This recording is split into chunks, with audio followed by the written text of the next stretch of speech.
আদেশ করুন মহারাজ। আমার সিংহাসন কোথায় গেল? এই সিংহাসন তুই পালিয়ে গেছিস কোথায়? বস সেখানে। शाबाश बेटा। সেনাপতি, এ কি করেছো হাল? রাস্তা কেটে করেছো খাল, আমার প্রজারা খাবে কি বাল? আজকে এই বাল দিয়ে রাজ্যের প্রজাদের তুলে নিব সাল। সেনাপতি, ওখান দেখ হানা বানা। আজকে এই রাজ্য করে দাও, যত মানুষ আছে সবাইকে আমার সামনে হাজির করো। যা গা দে যা বানা। এই তোরা চল, রাজা তোদেরকে ডেকেছে। কেন?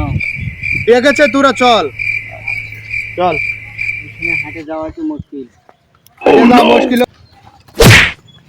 মহারাজ আপনার হুকুম মতো 2টা অলস আমি নিয়ে এসেছি মহারাজ। হাসেম হে অলস ভাল, তোমাদের জন্য আমার উঠে গেছে পিঠের ছাল।